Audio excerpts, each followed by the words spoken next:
Porque a primeira reunião da Comissão de Educação, sob a presidência do deputado Nicolas Ferreira, foi marcada por bate-boca. Parlamentares governistas disseram temer os rumos do colegiado e criticaram o comando de Nicolas, dizendo que ele não tem compromisso algum com a educação. O deputado rebateu, dizendo que se com 1,5 milhão de votos ele não poderia estar ali, ficaria complicado. A comissão também aprovou um convite ao ministro da Educação, Camilo Santana, para a realização de uma audiência pública. O colegiado vai pedir explicações sobre os projetos da pasta para 2024 e também sobre a distribuição daquele livro, O Avesso da Pele em Escolas Públicas, que traz trechos de sexo explícito e consumo de drogas, que a gente tratou, analisou e debateu muito aqui no programa. Começar essa com o Roberto Mota. Mota, você já previa, esperava esse tipo de reação por parte da base governista com a presidência de Nicolas Ferreira? Ele diz que o volume de votos o credenciam para estar ali como presidente da comissão. E, além disso, convidaram o ministro da Educação, Camilo Santana, para tratar de questões específicas, inclusive a distribuição daquele livro complicado. Mota. Pois é, os governistas estão criticando o Nicolas, logo em seguida a distribuição daquele livro. O ensino brasileiro é uma vergonha e é uma vergonha cara. O Brasil gasta com o ensino público 6% do PIB, a mesma coisa que os Estados Unidos gastam, mas os resultados são terríveis. O Brasil sempre fica nas últimas colocações do teste PISA, que é um teste que mede o ensino em todos os países. O ensino brasileiro é um horror, entre outras razões, porque foi transformado num instrumento de doutrinação. É uma doutrinação que começa no primeiro ano e vai até o pós-doutorado. O sistema de ensino público brasileiro serve principalmente aos sindicatos e aos políticos que estão atrás de verba. Ao invés de aprender a ler bem, a escrever bem, a fazer contas, o estudante brasileiro aprende revolta, radicalismo, ideologia e lacração. E aí eu vou ter que ler de novo, né, uma frase aqui do patrono do ensino brasileiro, Paulo Freire. Essa frase nunca envelhece. Presta atenção. Na verdade, não há eu que se constitua sem o não eu. Por sua vez, o não eu, constituinte do eu, se constitui na constituição do eu constituído.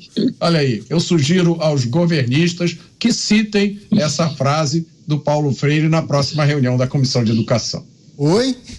Você, Cristiano Beraldo, que deu risada, tentando decifrar, né, qual era o objetivo, o que ele quis dizer, enfim. Mas, Beraldo, o que é preciso considerar em relação à presidência de Nicolas Ferreira, comissão importante, a de Educação, que chamou inclusive o ministro Camilo Santana para prestar esclarecimentos. Beraldo. Comissão importante, Nicolas Ferreira tem todo o direito e legitimidade de presidir uma comissão, foi indicado pelo seu partido, teve seu nome aprovado, e aí é curioso assistir a deputados de esquerda, deputadas de esquerda, ali proferindo agressões verbais contra Nicolas Ferreira, sendo que essa mesma deputada, esse mesmo grupo de deputados, são aqueles que aplaudem a censura a Monteiro Lobato e defendem a adoção desse livro aí do Avesso da Pele, trazendo descrições pornográficas absurdas para crianças em idade escolar. É muito triste até a gente ver o tipo de comportamento que a esquerda deixa aflorar dentro da Comissão de Educação, porque demonstra tudo isso que o Mota falou. A educação para a esquerda é simplesmente um instrumento de doutrinação. Eles não estão preocupados com o número absurdo, assustador de analfabetos funcionais com o diploma universitário que existe no Brasil. Eles não estão preocupados com a qualidade do ensino das centenas de faculdades que surgiram quando houve as primeiras administrações do PT estimulando esse tipo de criação de faculdade que não tinha o papel de ensinar, tinha o papel de produzir diplomas para que o governo pudesse bater no peito e se orgulhar de que estava vendo as novas gerações de brasileiros indo para a faculdade e saindo com diploma universitário. Diploma universitário que não serve para absolutamente nada, porque essas pessoas não têm capacidade de exercerem com competência uma função profissional que aprenderam naquele curso. Essa é a realidade. A quantidade de analfabetos funcionais que saem das universidades é uma coisa impressionante. É óbvio que haverá uma consequência para o desenvolvimento do Brasil. É óbvio que haverá uma consequência para a prosperidade do Brasil. Mas a esquerda não está nem aí para isso. Ela quer doutrinar, ela quer voto, quer garantir as suas benesses, é isso que importa para eles. Você, Zé Maria, já previa, né, que a presidência de Nicolas Ferreira seria marcada por alguns episódios de desajustes, bate-bocas, enfim, mas é preciso respeito. Ele é um parlamentar que a gente pode esperar. Uma vez eu exatamente comentei uma história assim de um parlamentar que teve que sair da presidência de uma comissão, né? Eu falei, ele não é mais parlamentar. Ser parlamentar é ser parlamentar com plenas prerrogativas, ou se tem ou não tem. Um parlamentar que é mais ou menos e tal, não existe meio parlamentar na Câmara, né? E Nicolas foi indicado e o interessante é que ele foi votado diante do acordo, né? Talvez ele não seria eleito na comissão, não fosse o acordo. O acordo é total. Todos os partidos devem votar nos sindicatos pelos partidos políticos. Se o acordo é quebrado, aí vira uma loucura. Quer dizer, a comissão é do PL, mas outro do PL, só do PL, poderia se apresentar como candidato do PL e da coligação. E aí todos votariam contra o partido. Então houve um acordão. E Nicolas ganhou. Ele foi convidado para uma ação do governo e ele foi. Ele entendeu que era um convite assim, ó, estou te convidando, mas passa lá em casa para tomar um uísque. E não dá o endereço nem marca a data. Ele foi, chegou lá, foi muito bem recebido, inclusive pelos alunos. Pediram assinatura, tiraram fotos, virou um sucesso. E olha, eu vou te ser sincero, o que eu vi hoje na comissão foi um Nicolas, assim, bem, vamos dizer assim, bem comportado. Os debates internos lá foram entre parlamentares sobre outros assuntos. O Feliciano, por exemplo, que com a Alice Portugal, a deputada de São Paulo, o deputado Feliciano de São Paulo e a Alice Portugal da Bahia, bem comportado. Tanto é que se aprovou medidas. Não se aprova nada sem um certo acordo. O Nicolas não tem a maioria da comissão.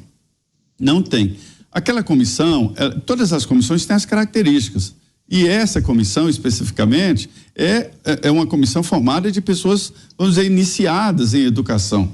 Lá estão pessoas que defendem currículos específicos e tal, e é dominada grandemente por donos ou representantes de donos de escolas privadas. É uma educação de peso, uma comissão de peso. E o Nicolas entende, ele não é bobo, mas só que ele joga muito para a plateia dele, que é a plateia do celular, que eles chamam aqui caçador de Pokémon. São esses parlamentares que ficam o dia inteiro lá no plenário com o celular, fazendo selfie e tal, falando para sua base, né? Então ele entende, ele vai fazer as duas coisas, mas na presidência da comissão, para votar alguma coisa, ele não tem maioria. Para votar alguma coisa, ele tem que fazer isso aí. Já houve ali um princípio de entendimento. Foi bem aquém do que eu pensava a fervura da Comissão de Educação. Mas, Mota, só para a gente trazer uma outra reflexão, o fato de Nicolas Ferreira não ser oriundo da educação, não ter passado, não ter trabalhado como educador ou não ter alguma formação nesse sentido, não diminui e não quer dizer que os trabalhos não serão bem tocados e administrados por ele, que é um parlamentar. Pode ter, inclusive, um aspecto positivo por ele ser de fora desse métier da educação, Mota? Claro, Caniato. Até porque se a gente for usar esse critério, vamos usar esse critério e olhar o Brasil. Vamos vamos checar se as pessoas que estão dirigindo órgãos importantes, ministérios, empresas, têm formação naquela área, se tem qualificação, se tem experiência anterior. Eu me arrisco a dizer que a taxa de reprovação usando esse critério vai ser mais de 80%. Fácil, né? Se a gente for usar formação escolar, então, como critério para exercer um cargo, Então, acho que essa faixa aí vai passar, essa taxa de reprovação vai para 90%. O grande pecado do Nicolas, a razão verdadeira pela qual o Nicolas está sendo atacado, é muito simples e óbvia. Ele não é progressista.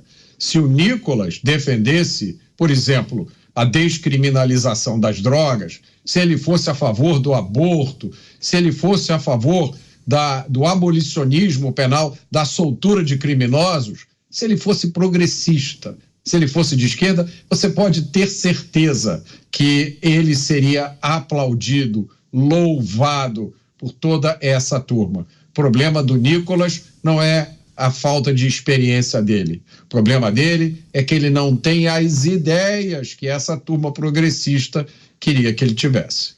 O último giro, tratando dessa questão que envolve a Comissão de Educação, que teve confusão hoje na estreia de Nicolas Ferreira, que preside o colegiado. Último giro de análises, você, Cristiano Beraldo. O Nicolas é um jovem parlamentar, né? 27 anos, talentoso, fala muito bem, eloquente, sabe se comunicar, mas talvez tenha se excedido em alguns momentos. Ele que se utilizam de alguns artifícios de bom humor para muitas vezes atacar ou criticar determinadas pessoas. Você acha que ele vai modular o discurso agora, estando na presidência de uma comissão? 40 segundos, Beraldo. Neto, pode-se discordar o quanto quiser de Nicolas Ferreira, e eu tenho inúmeras divergências com ele, enfim, de coisas, de assuntos e ideias sobre coisas do cotidiano do Brasil. A gente pode debater e tal. Agora, ele está exercendo o papel para o qual ele foi eleito. Isso não dá à deputada Sâmia Bonfim, do PSOL, por exemplo, uma posição mais elevada que a dele, só porque ela, que é formada em letras, prega o não cumprimento das normas gramaticais e fica aí defendendo linguagem neutra, que é uma linguagem que não existe na língua portuguesa. Então esse debate é cercado de ideologia, não tem nada de prático e pragmático nele. Você, Zé Maria, 40 segundos. A Comissão de Educação da Câmara sempre foi dominada ali por conservadores, né? O pessoal mais assim, digamos assim, mais conservador, sempre foi. Já houve outros presidentes jovens, como Pedro Cunha Lima, né? Descendente da família Cunha Lima, lá da Paraíba. E eu não entendo por que esse debate sobre o Nicolas. O Nicolas é um parlamentar, todos são parlamentares. Não existe regra que na Comissão de Constituição e Justiça tem que ser um presidente jurista ou integrante jurista, não. É bom que seja, né? A gente só consegue discutir algo que a gente entende, mas parlamentar aqui é parlamentar, ele faz o que o regimento manda. E quer saber, essas comissões são cabides de emprego, são 30 comissões com funcionários, com salários dos funcionários, é um cabidão de emprego, não tem tanto assunto assim para ter tanta comissão, não, é lugar para esconder funcionário. Para fechar rapidinho, 30 segundos você, Mota. Ensino é coisa séria, né? O segredo da liberdade de escolha, a liberdade é um valor conservador. O ensino brasileiro é dominado pela ideologia progressista há bastante tempo. Os pais perderam a liberdade de formar os seus filhos como eles querem. E só para dar um exemplo que aconteceu hoje, e já aconteceu várias vezes aqui, vários alunos de universidade do Rio de Janeiro foram recebidos com a mensagem "Bem-vindes, calores". Se isso está acontecendo na universidade, que esperança que a gente pode ter?